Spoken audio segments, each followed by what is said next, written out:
I thought our first half was brilliant, and the whole time we talked in the locker room at halftime was the start of the half. And obviously the first 8 minutes of the second half was not good basketball, but I thought they came out and played really good basketball. So to go from up 18 to down 4 on the road, and then still fight back to get a win. Come on, Ro. That speaks volumes of what kind of guys they got in that locker room. What does it say about your club, though, to weather that storm and then come back?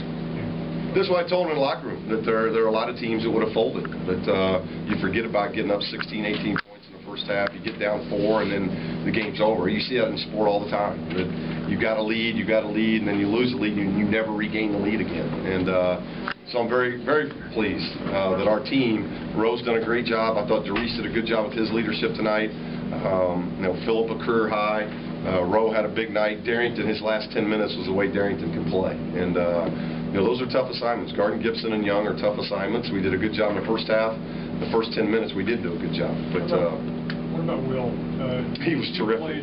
We got in big-time foul trouble. I probably can't get in more foul trouble than what we had in the first half, and yet we won the first half by 16. So we were pretty excited at the half, knowing that we're up 16, and we weathered the storm of foul trouble.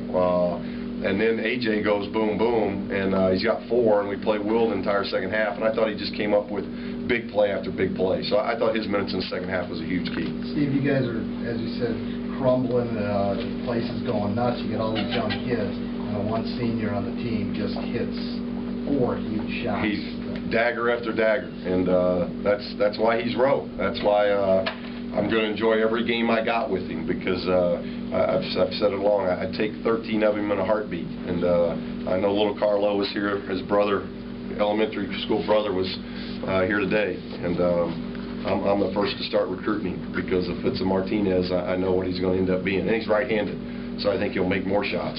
But Ro's been terrific, and he was terrific tonight. He got the team on his back. When they got up 4, I think they were up 4 maybe once or twice. It was his 3-point shots that got us back to 1 possession each time. And he just kept fighting.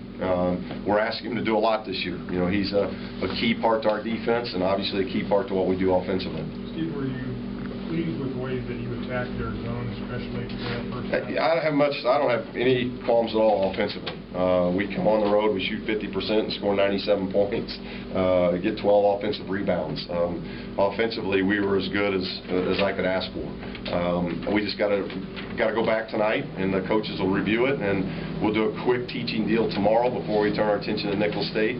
But we got to figure out those first 10 minutes of the second half, because those are the things that we had a lot of breakdowns coming out of the locker room. What did you do during the timeouts when the run was going on? Did the young guys look a little shell-shocked? Yell a lot.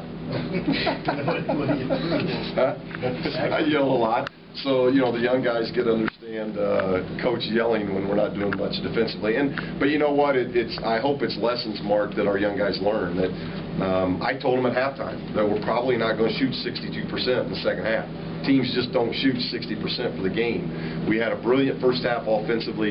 We did some really good things defensively the first half, but we're going to win this because we guard in the second half, and we just didn't do that. And so the yelling was a part of, I hope that they get to see Coach being mad defensively, not because we're missing shots. They knew I was not mad because we were missing shots. It was more of being very upset because we weren't getting any stops. Steve, other than shooting a lot better, did they do anything differently at the outset of the second half? New Mexico State? Well, Young, I thought he got going in the second half. They got to the bonus early in both halves, and I think that always disrupts your defense. But I thought Young started getting some better looks. I thought in the first half we forced him and Gibson into some tough shots. And in the start of the second half, they both got easy looks. And once you give scorers like those two a chance to get on a roll, then that roll's hard to stop. And to a credit to our guys, and Darius, I thought Darius did a heck of a job battling Gibson. And I thought that was a big key. Do you ride this momentum now into this tough stretch where you get 3 games? Well, we're going to have a lot of fun on the bus ride. I think that's part of college athletics. Sometimes in basketball, you don't get a chance to breathe. You don't. It's unlike football where you're playing 1 game a week. You don't get that in basketball. We're playing 4 games this week. So we got a 3-hour bus ride. We're going to let our guys have some fun. They're going to enjoy this going home, and we'll enjoy this tonight, and then we'll come to work tomorrow knowing we got 3 really difficult contests in a row at our place. Get rope? Yes, sir. Slide over a chair, Ro. This Radio. rivalry, you Where'd I know more go? about it than anybody else. Yes. Is that part of everything you were feeling when things got... Definitely. Ever since I came here, well, before that, coming to these games when I was younger, I came to one right before my visit, and it's a huge rivalry. The fans, it's intense, and throughout the game, it gets heated, and it's a great atmosphere.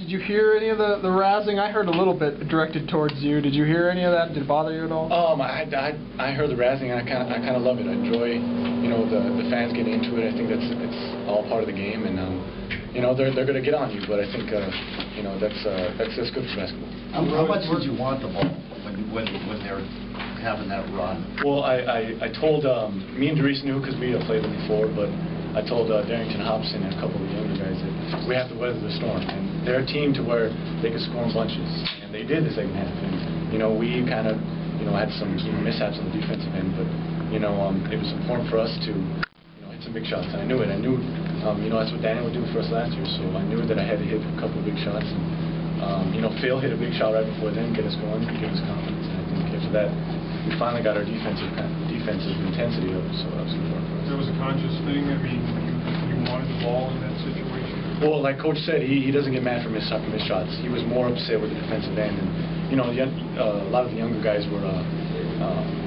like Darrington, Hobson. They were trying to score, but we couldn't get anything going. And Coach Neal called a couple plays for me. The ball fell for me. One more because, yeah. The younger guys, did you see like a look of shock on their face when that stuff was going on? Well, I try to prepare them, tell them that, like I said earlier, that they're going to make a run, and when they make a run, they go, in bunches, which was 17 points at one point, and I think we weathered the storm and we kept on fighting. That was an important thing. He tied his career high at 24. He had 24 against the Aggies 2 years ago in Las Cruces.